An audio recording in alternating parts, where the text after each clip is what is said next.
berita keselamatan itu akan disampaikan. Urapi Tuhan, teguhkan dengan tanda-tanda heran, kesaksian, dan pengajaran yang keluar dari mulut hamba. Tuhan, sembunyikan kami di balik salib-Mu selalu senantiasa. Tuhan, selamatkan jiwa-jiwa mereka yang mundur, biar mereka kembali diketuk pintunya dan berbalik arah ke jalan yang benar. Mereka yang belum terima Tuhan, yang belum mengenal-Mu hari ini, biar Engkau menjamah mereka di hati mereka yang terdalam. Mujizat terjadi, keselamatan tiba. Dalam nama Yesus, haleluya. Amin. Puji Tuhan. Saya mau sekali lagi menyapa semua keluarga Saat Teduh dan Jemaat Gereja Mawar Sharon tercinta. Ciki-ciki sekarang sel grup, connect group, kelompok kecil, lagi lewat online semuanya berkumpul dan mengajak teman-teman baru yang belum kenal Tuhan, yang sudah mundur. Saya tahu ini kesempatan bahwa Injil diberitakan, bisa kumpul atau enggak, kerajaan sorga tidak bisa dibelenggu, firman itu harus maju. Jadi apa yang saya sampaikan ini sangat dibutuhkan oleh dunia, karena inilah Injil damai sejahtera. Sadarkah saudara, bahwa antara kita dengan sorga atau neraka, tergantung kita berdiri di mana sekarang dalam hubungan kita dengan Allah. Antara kita ini dengan sorga atau neraka tadi, hanya sebatas nafas saja. Bukankah ngeri jikalau kita belum diselamatkan? Karena jam kehidupan kita tidak bisa tentukan, diputar sekali saja, tak tahu kapan akan berhenti. Jikalau Tuhan memanggil nomormu, apakah Anda ready? Apalagi di hari-hari seperti ini dunia semakin tidak menentu. Saya rasa janganlah tunda keselamatan Anda jikalau Anda selama ini masih setengah-setengah atau nol sama sekali. Karena berdiri berseberangan dengan Kristus. Termasuk mereka yang Kristennya hanyalah KTP-an. Jangan main-main dengan keselamatan, jangan tunda keselamatanmu dan jangan tunda juga keselamatan orang-orang yang Anda cintai dan Anda pedulikan, keluarga misalnya. Jangan tunda. Saya bersyukur hari ini kita membuat suatu usaha untuk mengajak orang-orang yang perlu mendengarkan ini. Jadi Anda sabar sama saya ya, saya nggak lama-lama. Saya sampaikan kepada Anda apa kata Alkitab tentang neraka. Buka bersama dengan saya di Wahyu 20 ayat 11 sampai yang ke-15. Hukuman yang terakhir. Lalu aku melihat suatu tahta putih yang besar dan Dia yang duduk di atasnya.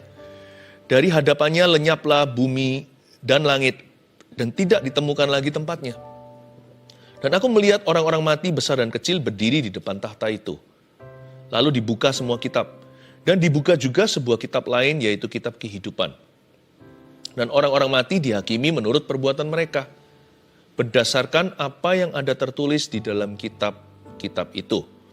Maka laut menyerahkan orang-orang mati yang ada di dalamnya. Dan maut dan kerajaan maut menyerahkan orang-orang mati yang ada di dalamnya. Dan mereka dihakimi masing-masing menurut perbuatannya.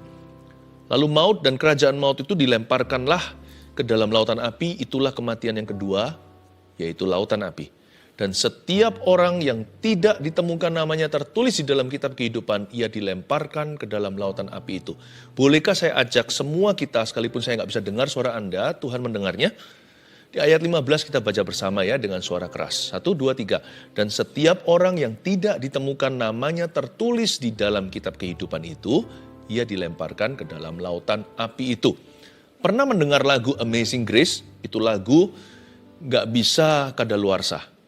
Lagu itu bukan hanya alunannya indah, tetapi liriknya tiada duanya. Amazing Grace, how sweet the sound that saved a wretch like me.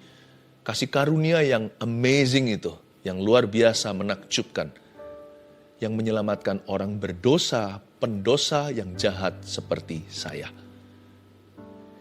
Bagaimana kita bisa menyebut grace, kasih karunia itu amazing kalau kita nggak tahu kita diselamatkan dari apa? Kenapa orang berdosa itu bersyukur?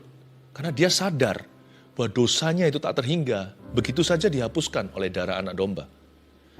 Nah, bagaimana kita bisa menikmati sukacita keselamatan itu kalau kita nggak tahu kita ini diselamatkan dari apa sih? Bukankah upah dosa ialah maut? Maut itu apa? Neraka itu nyata. Ayat 11 kita baca terlebih dulu. Lalu aku melihat suatu tahta putih yang besar, dan Dia yang duduk di atasnya. Dari hadapannya lenyaplah bumi dan langit dan tidak ditemukan lagi tempatnya. Ayat 11 ini yang dunia seringkali sebut akhirat. Tapi nggak seperti mitos-mitos yang ada di pikiran manusia, firman Allah itu jelas. Ada sebuah tahta putih yang besar didirikan ketika Dia yang duduk di atasnya itu datang kembali. Itulah Yesus Kristus dan kedatangannya untuk kedua kali. Dan tahta putih itu pasti akan berdiri, ada pengadilan maha tinggi. Ujung daripada ciptaan Allah harus menghadap kepada tahta pengadilannya. Dan di hadapannya lenyaplah bumi dan langit. Ini yang disebut kiamat dan tidak ditemukan lagi tempatnya. Ini bukanlah kiasan. Ini harafiah bahwa ayat 11 ini bumi dan langit bisa berlalu, tapi tidak seiota pun dari firmanku yang tidak akan gugur tanpa terjadi. Tidak ada satupun firmanku yang tidak akan digenapi. Jadi ayat 11 ini pasti akan digenapi karena ayat 11 bukan ilustrasi. Ini adalah nubuatan di kitab Wahyu tentang akhir zaman nanti. Kalau kita tahu kita semua akan berakhir di pengadilan maha tinggi, betapa salehnya kita harus hidup, betapa kita harus takut akan Tuhan sungguh-sungguh. Dan yang terpenting di hidup ini adalah mendapatkan kepastian akan keselamatan. Untuk apa? Umat manusia memperoleh seluruh dunia jikalau dia kehilangan yang paling berharga yaitu nyawanya. Bukankah yang pertama dan utama itu adalah keselamatan jiwa kita? Demikian pula buat apa kita cinta orang-orang yang kita kasihi kalau kita nggak peduli mereka nanti akan berakhir di mana. Padahal kita tahu loh, kita punya jawabannya tapi kita nggak bagikan ke mereka. Takut nanti ditolak kek atau dibenci. Terserah orang mau gimana pikirannya terhadap kita. Terserah bagaimana mereka akan meresponi. Yang penting pokoknya kita dengan tulus mengasihi, mendoakan keselamatan mereka, dan sampaikan Injil secara mentahan. Jangan dibumbui, beritahu apa adanya, dengan spirit kasih ya, bukan dengan menjelek-jelekkan, bukan dengan menghakimi, dengan roh yang menghakimi, atau dengan menuding sesamanya. Selama kita pembawaannya itu dengan kasih Kristus, orang akan mempertimbangkan di hatinya sendiri mau terima atau mau menolak. Kita sudah lakukan bagian tugas kita. Saya juga sama hari ini, keluarga Saat Teduh tercinta dan termasuk teman-teman yang baru bergabung hari ini diajak oleh salah satu keluarga Saat Teduh. Saya tidak mau hutang darah sama Anda. Saya menyampaikan ini bukan supaya Anda menyukai saya. Bukan supaya saya dipuji manusia. Saya menyampaikan ini karena saya menyadari bahwa berita Injil lah yang menyelamatkanmu. Ayat 12. Dan aku melihat, ini Yohanes, aku melihat orang-orang mati, besar dan kecil berdiri di depan tahta itu. Lalu dibuka semua kitab dan dibuka juga sebuah kitab lain yaitu kitab kehidupan. Dan orang-orang mati dihakimi menurut perbuatan mereka berdasarkan apa yang ada tertulis di dalam kitab-kitab itu. Ini adalah pewahyuan seorang rasul, murid Yesus yang terakhir, yang lainnya sudah martir. Waktu itu di sebuah pulau di daerah Yunani situ, yaitu Pulau Patmos, dia dikucilkan di masa tuanya. Lalu Tuhan Yesus menampakkan diri dan memberi pewahyuan. Dalam pewahyuan itu, Tuhan memberikan kepadanya wahyu tentang pengadilan, penghakiman terakhir, bahkan neraka juga. Kenapa Tuhan memberikan pewahyuan ini kepada Yohanes? Karena Rasul Yohanes harus menuliskannya. Sehingga hari ini di Alkitab kita, gereja perjanjian baru tahu bahwa neraka itu nyata. Supaya kalau kita beritakan itu berdasarkan fakta kebenaran, yaitu firman. Alkitab berkata. Nah, apa kata Alkitab tentang neraka? Mari kita lihat apa yang dilihat oleh Yohanes. Dan aku melihat, kata Yohanes, orang-orang mati besar dan kecil berdiri di depan tahta itu. Nah, orang mati kok bisa berdiri ya? Orang mati kok bisa berdiri? Ini bukan setan, ini bukan roh jahat, bukan makhluk halus. Orang mati bisa berdiri berarti poin nomor 1 tulis ini. Inilah apa kata Alkitab tentang neraka. Yang pertama, manusia tidak bisa mati, tapi meninggal dunia. Ternyata manusia itu tidak bisa mati, kita hanya bisa meninggal dunia. Bahasa Indonesia itu bagus. Orang itu meninggal dunia. Tapi bahasa kita sebagus apapun hanya bisa menceritakan bahwa orang itu hanya check out saja dari hidup ini. Sekarang hanya firman yang bisa menunjukkan dari sini mereka kemana. Hanya firman yang bisa menguji keselamatan. Karena hanya firmanlah yang bisa menyelamatkan kita. Manusia nggak bisa mati tetapi meninggal. Dan aku melihat orang-orang mati besar dan kecil loh. Ada yang orang dewasa, tua, bahkan anak-anak kecil juga. Mungkin mereka yang meninggal dunia masih kecil. Sudah, saya nggak mau mendahului firman. Saya nggak akan memberitahukan nanti mereka berakhir di mana. Nanti firman yang menguji kita. Tapi di sini kita lihat setiap manusia yang pernah dilahirkan. Satu persatu akan berdiri di hadapan Tuhan. Lalu dibuka semua kitab. Satu sisi semua kitab. Di dalam kitab-kitab tersebut, semua perbuatan mereka telah tercatat. Lalu di samping sisi satunya, ada sebuah kitab yang lain. Itulah kitab kehidupan. Sisi kiri ada banyak kitab, sisi kanan hanya sebuah kitab. Anda tercatat di mana? Perbuatan kita semua tercatat dalam kitab-kitab itu. Besar dan kecil tidak bisa lari. Manusia nggak bisa mati. Yang bisa mati itu hanya hewan. Mati ya sudah. Ya, hewan tidak masuk ke sorga. Demikian pula mereka tidak dilemparkan ke dalam lautan api. Tumbuh-tumbuhan, tanam-tanaman. Benda mati ya sudah mati. Tapi manusia itu adalah roh di dalamnya. Kita bisa meninggal dunia, meninggalkan kemah tubuh kita. Entah karena penyakit atau karena tua. Entah mati usia berapa. Manusia jasmani kita bisa meninggal dunia. Tapi roh kita itu hidup selamanya.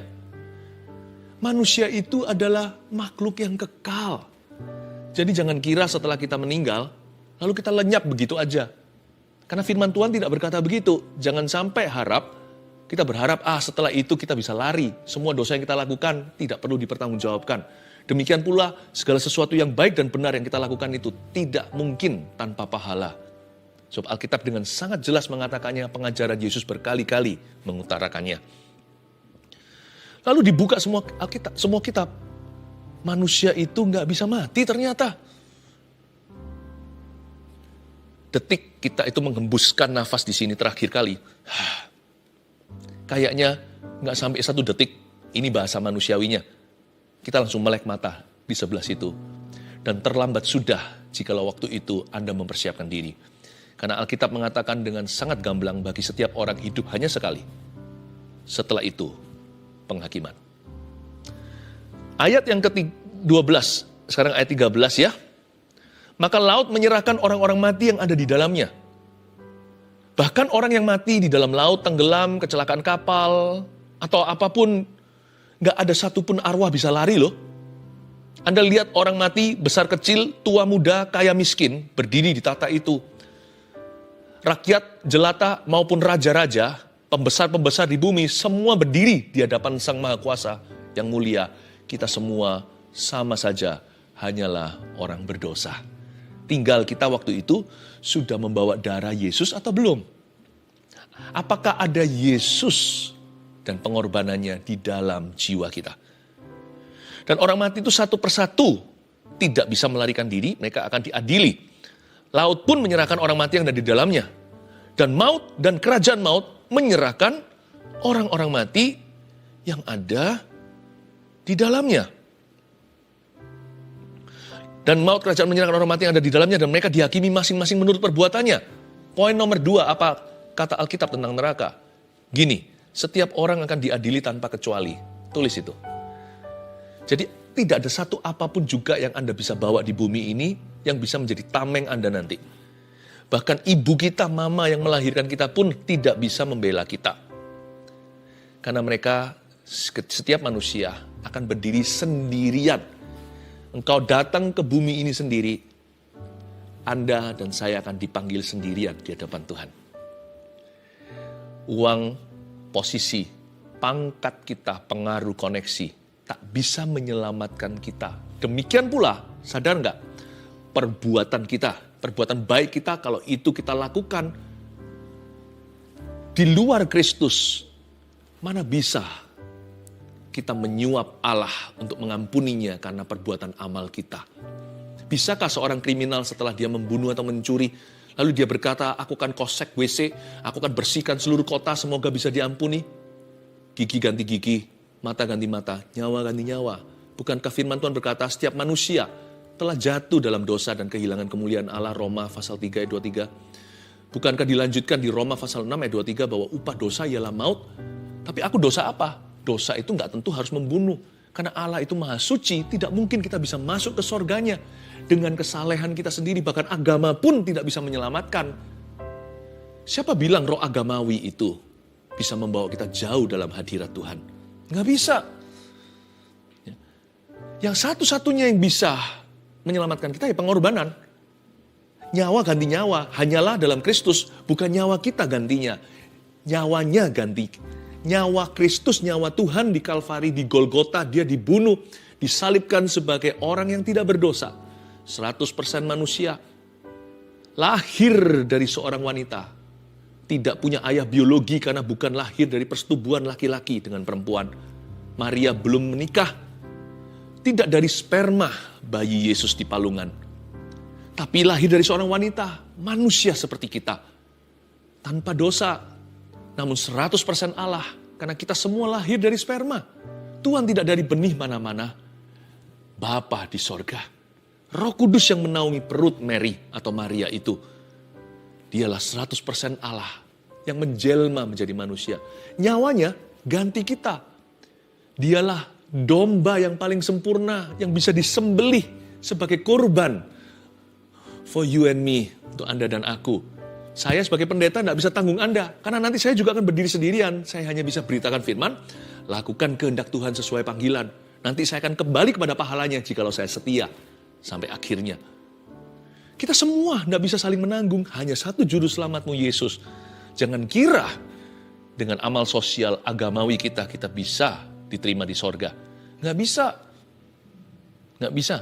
Mana bisa segampang itu. Akankah Anda izinkan seseorang masuk ke rumah Anda atau kediaman keluargamu hanya karena mentang-mentang orang itu orang baik?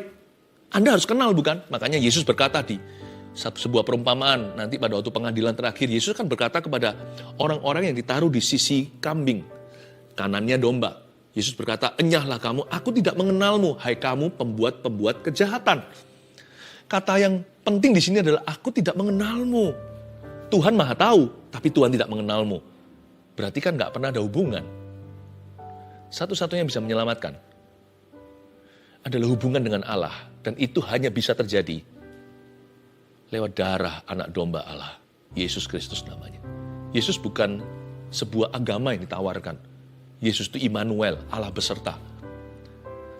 Yesus itu adalah jalan, kebenaran, dan kehidupan. Tak seorang pun dapat datang kepada Bapa kecuali melalui aku. Oleh karena itu yang sudah percaya kepadaku, yang sudah menerima Tuhan maksudnya. Janganlah gelisah hatimu, di rumah Bapakku kata Yesus, ada banyak tempat tinggal. Jikalau tidak, aku tentu sudah mengatakannya kepadamu. Lalu salah satu murid Yesus, salah satunya itu namanya mirip seperti saya, Filipus bertanya, Tuhan, Guru, tunjukkan Allah itu kepada kami. Tunjukkan Bapa itu. Yesus berkata, kamu sudah kenal aku sekian lama. Masa masih tanya? Tunjukkan Allah Bapa. Tidakkah kamu melihat bahwa Bapa di dalam aku dan aku di dalam Bapa? Dengan demikian Yesus berkata, dialah Allah yang maha tinggi itu. Dialah anak Allah yang tunggal. Haleluya. Saya dorong Anda untuk mengerti bahwa setiap orang pada ujungnya akan diadili tanpa kecuali. Anda berdiri sendiri nanti. Saya juga, I'm ready. Bagi setiap orang bedanya begini. Saya yang sebagai orang yang sudah menerima Yesus dan menerima pengampunannya, saya nggak sempurna. Tapi sekarang Yesus sudah hidup dan tinggal di dalam diri saya. Saya masih bisa berdosa? Bisa. Saya kalau mau berbuat dosa bisa. Tapi satu hal yang telah dicabut dari saya selama-lamanya sejak saya lahir baru adalah kemampuan untuk saya menikmati hidup di dalam dosa. Kalau saya berdosa, perasaannya nggak keruan. Seperti dikejar sama roh Tuhan, kemanakah aku dapat pergi menjauhi rohmu Tuhan itu loh. Nggak bisa lagi seperti dulu waktu saya belum kenal Yesus. Nurani saya mati, roh saya mati. Jadi saya dosa itu bisa tambah keras hatinya, tambah mencemoohkan Tuhan, semakin ugal-ugalan, nggak peduli saya. Tapi sekarang saya sudah kenal kebenaran. Saya masih bisa berbuat dosa? Bisa. Tapi saya sudah nggak bisa hidup di dalam dosa. Kalau saya berdosa, saya langsung menyesal. Dan saya berkata, Tuhan ampuni aku. Buat aku berhasil lain kali untuk mengalahkan kedaginganku. Atau untuk aku bisa mengatasi pencobaan ini. Itu perbedaannya. Nah kalau saya mati saya tidak akan mengalami maut. Karena orang-orang yang sudah ditebus oleh darah Yesus alias yang sudah terima Yesus, Yohanes 1 ayat 12 bilang begini, nah barang siapa yang menerima dia, diberinya kuasa menjadi anak-anak Allah. Ayat pertamanya bunyinya demikian, pada mulanya adalah firman. Firman itu bersama dengan Allah, ayo siapa? Firman itu adalah Allah. Coba saya kasih clue lagi ya. Dan dia menjelma sebagai manusia, datang pada umat pilihan, umat miliknya yaitu manusia, tapi mereka tidak menerima dia karena manusia lebih cinta kegelapan. Tapi barang siapa yang menerima dia, diberinya kuasa untuk menjadi anak-anak Allah. Dikasih Roh Kudus di dalam hatinya. Siapakah firman itu? Yesus. Yesus. Nah sejak kita terima Yesus, orang yang sudah ditebus oleh darah Yesus tidak bisa lagi ketemu maut. Maut sudah dikalahkan. Bukankah Roma 6:23 yang saya sebut tadi, upah dosa ialah maut? Nah kalau Yesus sudah menebus dosa kita menerima karena Tuhan tidak pernah memaksa. Jadi sekalipun Yesus sudah mati, kita bisa menolak dia loh. Dengan menolak Injil kita menolak Yesus. Dengan menolak Yesus kita menolak keselamatan itu. Nah barang siapa menerima dia, diberinya kuasa untuk menjadi anak Allah. Berarti maut sudah dikalahkan, udah gak berlaku tuh upah dosa. Sekalipun saya masih tinggal dalam tubuh dosa, saya bisa jatuh setiap saat. Tapi kalau saya hidup oleh roh, saya tidak akan memuaskan keinginan dagingku. Tapi saya akan hidup menurut kehendak Allah. Tapi suatu saat ketika saya meninggal dunia, tubuh dosa saya itu debu kembali menjadi debu, tanah kembali menjadi tanah. Roh saya pergi kepada Bapa. Yesus akan tuntun saya. Di rumput hijau air tenang, rumah Bapa yang baka. Tapi sementara sekarang di sini, saya berjuang. Namun demikian saya tahu, saya tidak akan pernah ketemu maut lagi. Demikian pula dengan saudara-saudara seiman yang sudah terima Tuhan. Jadi anak-anak Tuhan yang sudah ditebus dengan darah Yesus, mereka yang telah menerima Tuhan, tidak bisa ketemu maut. Paling maksimalnya kita hanya mati. Yang maksudnya di sini adalah meninggal dunia. Tapi orang yang mati di luar Tuhan atau yang mati di dalam dosa-dosanya, jikalau kita mati di dalam dosa kita dan belum pernah terima Yesus sungguhan alias ikut-ikutan, peduli amat kalau kita itu sudah ke gereja, jikalau kita palsu-palsuan seperti Yudas Iskariot yang tidak pernah menuhankan Yesus, maksimal hanya panggil Yesus sebagai guru, dianggap sebagai pengkhotbah atau penceramah, ya, sebagai lecturer saja.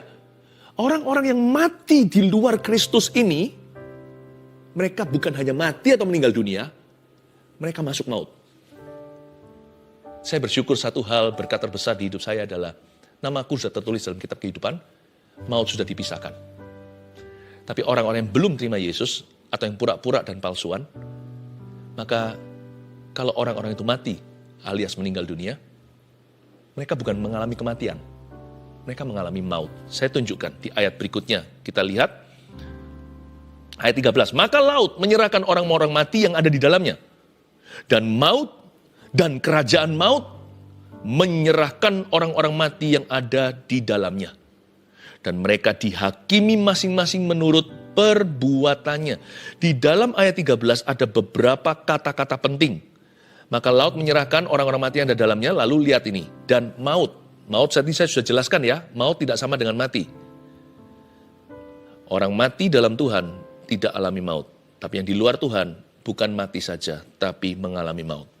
Lalu ada satu tempat, a place called kerajaan maut. Ada sebuah tempat yang namanya kerajaan maut. Apa itu? Kerajaan maut. Jadi maut, jadi orang-orang binasa semua. Dan kerajaan maut, maut ini bicara tentang orang-orangnya. Kerajaan maut menyerahkan orang-orang mati yang ada di dalamnya dan mereka dihakimi masing-masing menurut perbuatannya. Lalu ayat 14, lalu maut dan kerajaan maut itu, lihat ya, maut dan kerajaan maut itu dilemparkanlah ke dalam lautan api. Jos. Itulah kematian yang kedua, lautan api. Jadi maut dan kerajaan maut dilemparkan ke dalam lautan api. Jikalau ini semifinalnya, ini finalisasi. Itulah kematian kedua, lautan api. Tulis poin yang ketiga. Neraka itu nyata dalam kerajaan maut sekarang dan lautan api nanti. Dengan kata lain, di lautan api sekarang belum ada satupun manusia sebelum tahta pengadilan putih. Kan Yesus belum datang kembali, kita masih hidup di dunia nih. Belum ada kejadian Tuhan datang di awan-awan. Jadi sekarang di lautan api itu masih kosong, tapi ada murka Allah. Tidak bisa padam. Nah, lautan api itu reservasi untuk siapa? Bukan untuk Anda dan saya. Itu untuk iblis, untuk setan, Lucifer, dan semua malaikat-malaikat yang jatuh. Bukan untuk manusia tebusan Allah, kecuali kalau Anda dan saya mengeraskan hati memilih ke sana. Karena yang kita dewakan atau kita tuhankan bukanlah Tuhan, tapi setan. Jikalau kita melakukan kehendak setan, ya berarti kita hambanya setan. Kita hamba siapa atau budak siapa kan tergantung kehendak siapa yang kita lakukan. Kita menjadi budaknya siapa yang kehendaknya kita perjuangkan. Mau tahu bosnya siapa ya agendanya apa? Coba lihat kalau agendanya adalah bos itu. Agenda bos itu atau visi misinya. Ya berarti kita memang kerja sama dia. Sekalipun kita tidak mengaku kita ikut setan. Kita berkata kita ikut Tuhan. Tapi kalau yang kita lakukan semena-mena, semata-mata hanyalah dosa. Kemauanku sendiri. Maka kita harus tahu sebenarnya siapa penguasa jiwa kita. Lautan api direservasi untuk iblis dan setan. Tapi jangan lupa, waktunya belum tiba. Sekarang ini setan masih belum dilempar ke lautan neraka. Seperti Yesus ketika bertemu dengan seorang yang dirasuk oleh legion, kan setan-setan itu ada sekitar 4, 5, 6 ribu di dalam tubuh satu orang. Berseru bersama-sama satu suara berkata, apa urusanmu dengan kami, hai anak Allah? Apakah engkau datang ke sini untuk menyiksa kami sebelum waktunya? Kata sebelum waktunya itu berarti setan itu tahu bahwa waktu ini akan terjadi. Yaitu lautan api. Tapi sekarang dia masih bebas untuk bisa merasuki, untuk bisa mencuri, membunuh, membinasakan. Tentunya dia diikat dan terikat di mana ada kehadiran anak-anak Tuhan yang taat. Dan dia selalu diusiri. Teritorinya semakin tipis gara-gara kita. Tapi lebih banyak orang-orang yang di luar sana yang masih memilih untuk memberontak kepada Allah. Coba renungkan. Setan-setan ini di kerajaan maut bukan lautan api. Bisa bayangkan enggak? Betapa sesaknya tempat itu. Berapa banyak jiwa sejak Adam dan Hawa sudah mati binasa. Bisakah mereka ada kesucian kedua lalu dikasih kesempatan? Kalau gitu kan Yesus mati sia-sia. Berarti semua jiwa-jiwa tersebut yang telah binasa hari ini, termasuk orang-orang yang kita kenal, mati di luar Tuhan. Saya tidak bersyukur selamanya akan berduka. Tapi apa boleh buat? Kita harus selamatkan yang hidup, bukan yang mati sudah. Dan orang-orang ini semua disimpan di mana kalau lautan api masih kosong? Kerajaan maut ini. Tempat di mana orang-orang yang mengalami maut disimpan sekarang. Jadi yang dimaksud neraka itu nyata sekarang? Neraka itu nyata adalah dalam kerajaan maut sekarang. Karena Yesus belum datang. Nanti setelah Yesus datang dan pengadilan putih, pengadilan tahta tinggi, itu nanti maut dan kerajaan maut semua isinya, termasuk yang matinya masih fresh, semua dilempar ke dalam lautan api. Yang memang diperuntukkan setan dan roh-roh jahat. Tapi Anda tidak akan pernah, mata kita tidak akan pernah percaya betapa banyaknya lautan manusia di dalam lautan api itu yang mengikuti iblis dan antek-anteknya. Itulah sebabnya Injil harus diberitakan. Neraka itu nyata dalam kerajaan maut sekarang dan lautan api nanti. Ayat 15 yang kita baca tadi dengan ini, saya akan selesai. Dan setiap orang yang tidak ditemukan namanya tertulis di dalam kitab kehidupan itu. Catat ini. Kalau namaku tidak tertulis dalam kitab kehidupan itu, ia akan dilemparkan ke dalam lautan api. Poin terakhir nomor 4 tulislah, yang namanya tertulis, saya balik ya. Positifnya gini, yang namanya tertulis di dalam kitab kehidupan akan selamat. Sudahkah nama Anda tertulis dalam kitab kehidupan? Saya mengalami Yesus waktu saya umur 18 tahun, SMA 3. Hidup saya nyaris mati karena saya sempat mau bunuh diri. Sebagai anak muda yang troubled at heart, yang hati saya itu mengalami mengalami kekosongan yang luar biasa. Tapi Tuhan selamatkan saya last minute. Di detik terakhir, saya masih ingat ketika usaha saya digagalkan, upaya saya bukan tipe orang yang gembar-gembor, ancam-ancam. Saya sungguh-sungguh hendak melakukan, tapi Tuhan batalkan. Singkat cerita, saya datang ke gereja kecil sekali. Saya orang Indonesia di negeri orang, waktu itu di Kanada. Yang berkhotbah juga biasa, tapi menyampaikan firman Tuhan itu kena ke saya, karena itu bicara tentang Injil. Injil itu damai sejahtera, dan itu pasti sangat dibutuhkan oleh seorang pendosa yang hatinya hampa. Saya dengarkan, agama tidak menyelamatkan, tapi hubungan dengan Allah. Dan hubungan itu hanya bisa melalui Yesus. Siapa mau terima Tuhan? Saya lari ke depan. Padahal saya ini orangnya keras sekali. Saya dengar suara sebelum saya lari. Kalau kamu tidak diselamatkan hari ini, kamu akan terhilang selama-lamanya. Masa mungkin saya terhilang? Kan saya masih umur 18, masih remaja. Tapi kan Anda tidak bisa garansi atau jamin jam kehidupan kapan berhenti, ya kan? Bisa saja terjadi sesuatu. Bisa jadi karena kebodohanku. Saya maju ke depan, saya menangis. Saya melihat terang.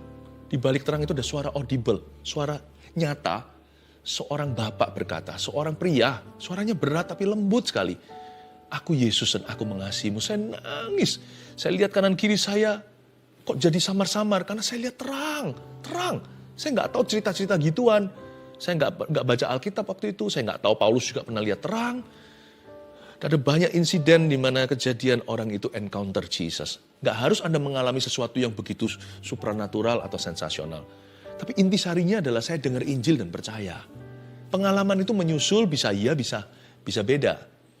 Tapi yang penting ada iman di hatiku untuk menerima Tuhan.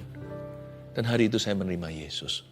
Setelah saya menerima Yesus, segala sesuatu tetap sama, tapi sesuatu berubah di hatiku. Saya keluar itu langit seperti lebih biru dari aslinya. Saya melihat manusia yang biasa saya benci, tiba-tiba ada kasih. Ada sesuatu terjadi, keselamatan, perubahan.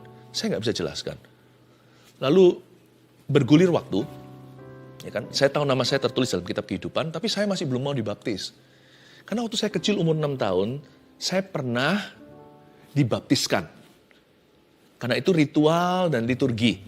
Ya, karena mama saya sudah jadi orang Kristen sejak dulu. Tapi saya belum mengerti kan masih kecil. Roh Kudus itu kejar saya. Terus ketuk hati. Saya nggak tahu itu roh Allah. Tapi saya kira itu pikiranku. Tapi itu mengganggu. Ayo dibaptis. Setiap kali saya baca Alkitab, pas sampai di kitab Injil kan orang lahir baru biasanya langsung ke perjanjian baru. Saya lihat cerita tentang Yesus masuk ke air, dia keluar. Itu kata-kata melompat. Yesus masuk ke air, dia keluar. Jadi bukan metode baptisan. Meskipun metode baptisan saya dulu waktu saya umur 6, bukan baptisan selam. Tapi setiap kali saya lihat itu saya rindu gitu. Saya ingin dibaptis seperti Yesus dibaptis. Lebih rindu lagi, saya ingin dibaptis karena saya mengerti. Baptisan itu tidak menyelamatkan memang. Tapi baptisan itu keputusan. Baptisan itu harus terjadi setelah pertobatan. Baptisan itu seperti gini loh. Kalau kita pacaran dengan kekasih kita, suatu saat kita menikah. Kita mau dirayakan. Karena kita bangga, kita ingin menceritakan pada dunia, sekarang saya milik siapa. Kalau memang kita itu serius, kita nggak akan takut ke pelaminan. Malah justru orang yang pacaran forever. Anda perlu pertanyakan loh ya, boyfriend Anda, pasangan Anda, pacar Anda, boyfriend atau girlfriend, cowok atau ceweknya, kok mau pacaran sama lamanya, diajak menikah nggak mau. Oh enggak, pokoknya kalau diajak menikah nggak mau, nggak usah. Anda mesti pertanyakan, dia berani komitmen nggak ya sama saya? Kok kenapa nggak mau ke pelaminan? Jangan-jangan banyak orang berkata terima Tuhan, tapi nggak pernah mau dibaptis. Karena memang nggak pernah mau serius sama Yesus. Baptisan memang nggak menyelamatkan. Yang menyelamatkan adalah iman kita pada Tuhan. Tapi iman tanpa perbuatan gimana? Itu menunjukkan nggak serius orang ini. Ya, kenapa nggak berani kita close the deal? Saya dikejar terus, teman-teman saya mulai satu persatu digerakkan Roh Kudus. Ayo teman di gereja, ayo dibaptis. Nggak mau. Aku umur 6 sudah kok. Hingga suatu saat Roh Kudus bicara sama saya, Philip, begini singkat ceritanya. Waktu kamu umur 6 kamu nggak ngerti. Betul kan, habis itu saya tergerak untuk melihat foto saya. Foto saya lagi hahaha waktu lagi dibaptis. Umur 6 tahun loh, mana saya ngerti apa itu pertobatan. Akhirnya saya dibaptiskan di sebuah danau di Kanada. Dibaptis dalam nama Bapa, Putra, Roh Kudus. Allah Bapa, Allah Putra, Allah Roh Kudus, yaitu nama Yesus. Dan sejak hari itu, hidupku berubah 180 derajat. Saya berdoa supaya Anda hari ini juga menerima Tuhan, yang belum dibaptis juga akan dibaptis. 1, 2, 3, 4, manusia tidak bisa mati, tapi meninggal dunia. Itulah apa kata Alkitab tentang akhirat ya. 2, setiap orang akan diadili tanpa kecuali. 3, neraka itu nyata dalam kerajaan maut sekarang dan lautan api nanti. Yang terakhir, ini yang terpenting. Yang namanya tertulis di dalam kitab kehidupan akan selamat.